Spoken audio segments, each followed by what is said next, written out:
Assalamu alaikum, bienvenue.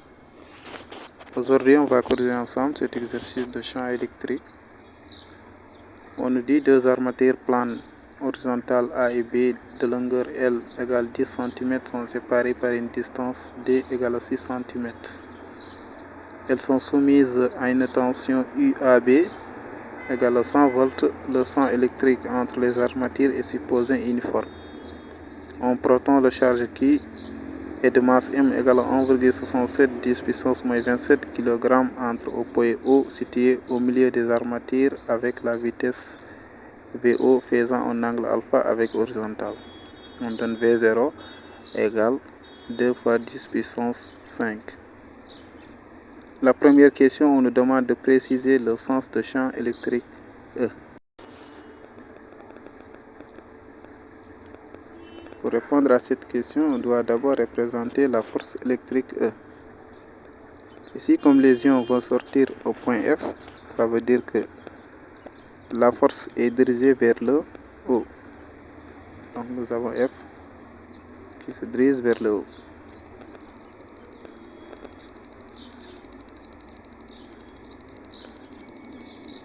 Donc ici, les ions vont remonter au point F. Comme nous sommes dans le cas des protons, les protons, ça veut dire que qui est positif. Comme qui est positif, ça veut dire que E et F ont le même sens. Donc E se dirige aussi vers le haut. Si qui était négatif, E sera de sens contraire. Donc E se dirige vers le haut.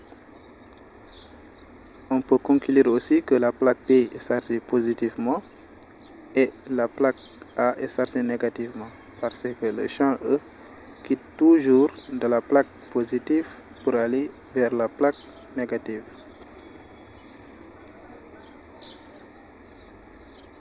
Maintenant, on va déterminer la valeur de champ E.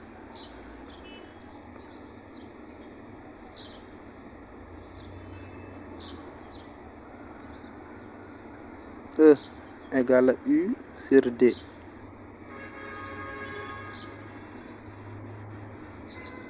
U égale 100 et D égale 6 cm. C'est 6 fois 10 puissance moins 2 mètres. Ça veut dire 0,06. Si on fait la calcul, on trouve que E égale 1,66 fois 10 puissance 3 volts par mètre.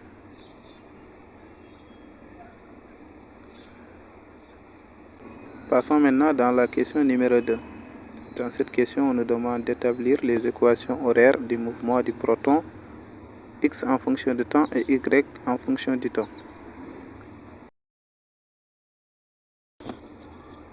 Pour répondre à cette question, on commence par donner les conditions initiales. Les conditions initiales.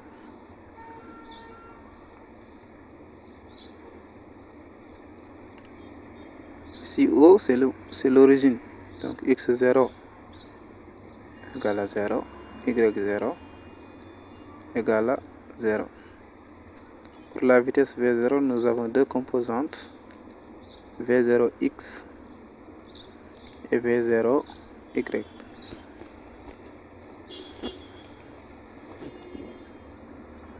Si on projette V0 vers l'axe des abscisses, on obtient V0x. Même direction et même sens que l'axe X. Et si on fait la projection vers l'axe Y, on obtient V0y, même direction que l'axe Y, mais de sens contraire. Ici, V0x, c'est le côté adjacent, et V0y, c'est le côté opposé. Donc, nous avons V0 cos d'alpha, parce que V0x, c'est le côté adjacent. Et V0y, c'est moins, parce que on avait dit qu'ici, c'est même direction, mais sens contraire que l'axe Y, donc c'est moins V0 sinus alpha. C'est le côté opposé.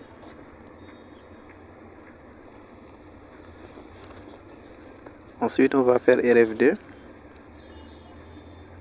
RFD nous dit que somme des forces appliquées égale MA.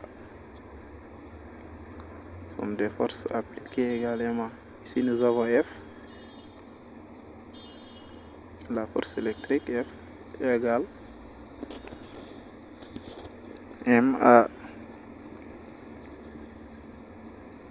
On commence par la projection sur l'axe des abscisses, projection OX. Ici, F est perpendiculaire à l'axe OX, donc nous avons 0 égale MAX. Si on tire AX, c'est 0 sur M, ça veut dire c'est 0. L'accélération sur l'axe des abscisses, c'est nul. Comme l'accélération est nulle, nous avons un mouvement rectiligne uniforme. Donc son équation horaire X égale V0xt plus X0. On remplace V0x et X0 par leur valeur. Donc X égale V0x et V0 cos d'alpha T, donc plus X0 c'est 0.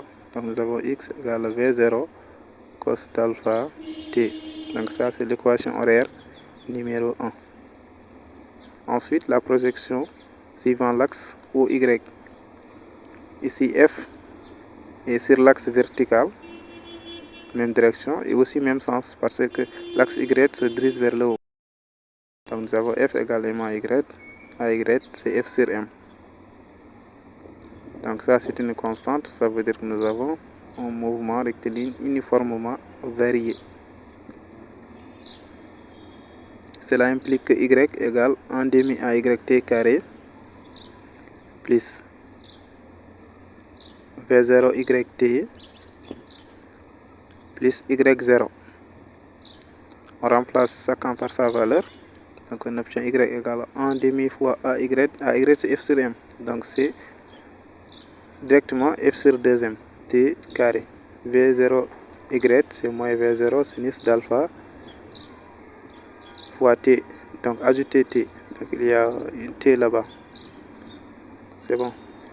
Plus Y0 c'est 0. Donc ça représente l'équation horaire numéro 2. Passons ensuite pour la question numéro 3. Dans cette question, on nous demande de déterminer l'équation de la trajectoire et préciser sa nature.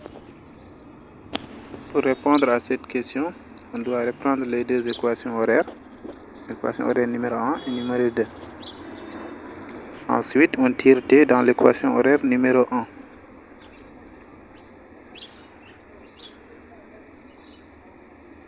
Nous avons X égale V0 cos d'alpha T. Si on tire T égale X sur V0 cos alpha. Ensuite, on remplace T dans l'équation horaire numéro 2. On remplace T dans 2.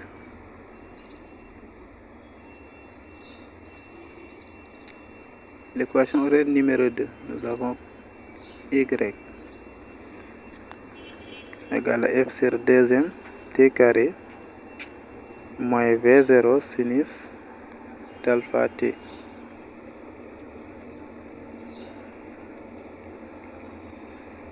Donc à la place de T, on remplace par X sur V0 cos d'alpha. Donc Y égale F sur 2M T carré c'est X sur V0 cos d'alpha au carré moins V0 sinus d'alpha, donc en facteur aussi de X sur V0 cos d'alpha.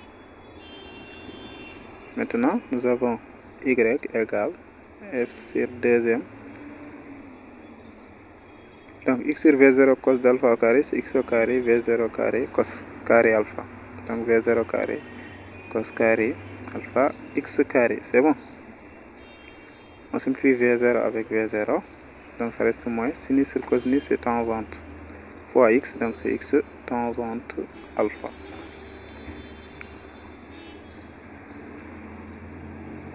Or, F c'est la valeur absolue de Q fois E. Ici c'est le cas de proton, donc Q égale E fois E. E c'est U sur T. Donc nous avons E, U sur D. Donc on remplace F par son expression. Y égale combien? C'est E, U divisé par 2 MD V0 carré cos carré alpha x carré moins x tangente alpha. Donc c'est ça l'équation de la trajectoire.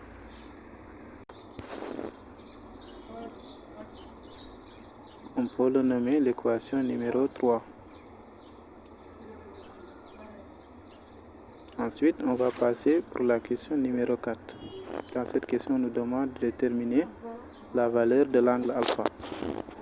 Pour répondre à cette question, on doit d'abord déterminer les coordonnées du point de sortie F. Ici, YF égale à 0 parce que F est sur l'axe des abscisses, alors que XF c'est L. F, toujours X du point de sortie c'est L, c'est bon. On reprend l'équation de la trajectoire, mais cette fois-ci en fonction de F. Donc c'était EU sur 2MD V0 carré cos carré alpha. Donc à la place de x au carré, on remplace par L au carré, parce que ici XF c'est L, c'est bon. Donc L au carré moins encore x tangente alpha, c'est L tangente alpha.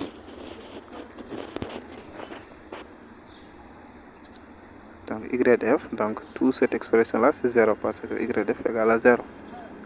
Ensuite on reprend. Nous avons EU divisé par 2MD V0 carré cos carré alpha L carré. On va transmettre moins L tangente alpha de l'autre côté, c'est bon. Donc ça devient L tangente alpha.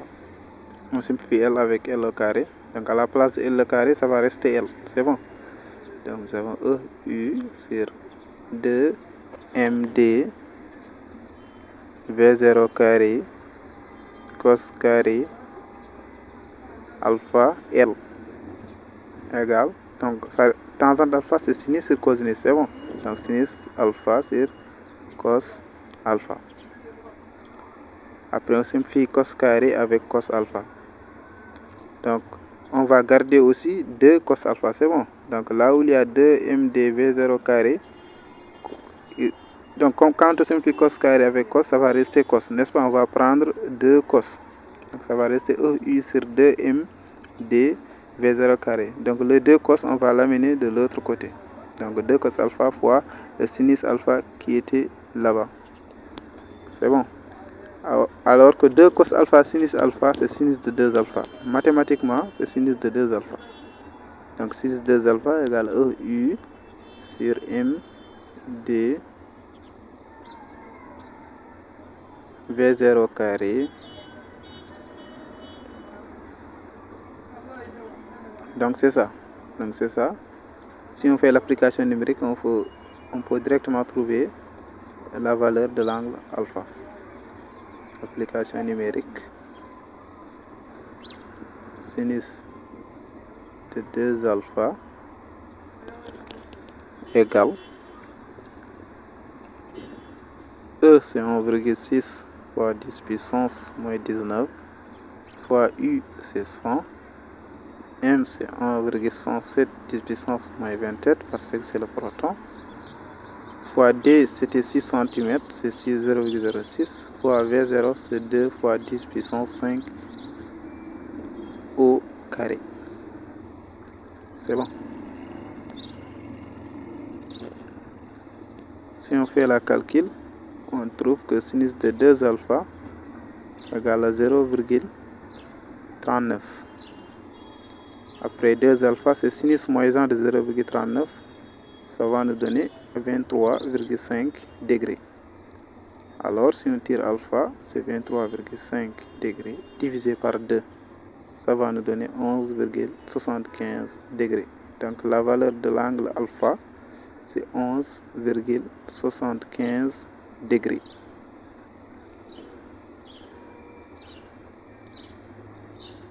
Et enfin, on passe pour la dernière question, la question numéro 5. On nous dit de montrer que le proton ne touche pas la plaque inférieure. Ça veut dire que le proton ne touchera pas la plaque B. Pour que le proton ne touche pas la plaque B, cela veut dire que la valeur absolue de Y max doit être inférieure à D sur 2. Si la valeur absolue de Y max est inférieure à D sur 2, on peut dire que le proton ne touchera pas la plaque B. Maintenant, on va calculer Y max. Donc, en fonction de l'équation de la trajectoire, nous avons U sur 2m d V0 carré cos carré alpha. Donc, à la place de x au carré, on remplace par L sur 2. Parce que là où Y est max, ça correspond à L sur 2. Si vous regardez la figure, donc vous voyez, c'est L sur 2. Donc, à la place de x au carré, c'est L sur 2 au carré. Moins x tangente alpha, encore, on remplace par L sur 2 tangente alpha.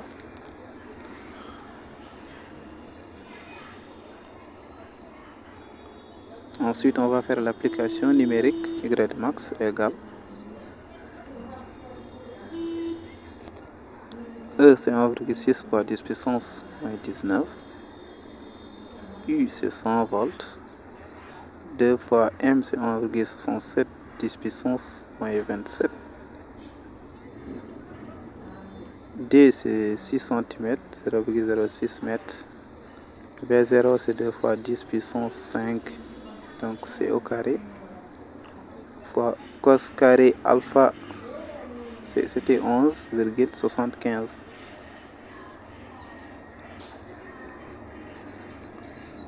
Tout ça fois L sur 2 au carré. L, c'était 10 cm, ça veut dire que c'est 0,1 m sur 2 au carré. C'est bon. Moins L sur 2 encore, c'est 0,1 sur 2 fois tangente alpha, c'est tangente de 11,75 degrés.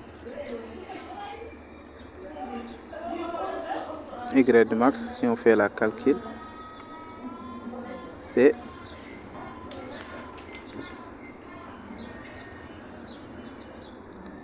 moins 0,004 mètres. Maintenant, la valeur absolue de Y max, c'est la valeur positive, donc c'est 0,004 mètres. Maintenant, on va voir la valeur de D sur 2. D sur 2. D, c'était 6 cm, donc c'est 0,06 divisé par 2. Ça va nous donner 0,03. Donc 0,03 est supérieur à 0,04. On peut dire que Y de max est inférieur à D sur 2. Donc c'est confirmé. Ça veut dire que le proton ne va pas toucher la plaque B. Donc c'est ça.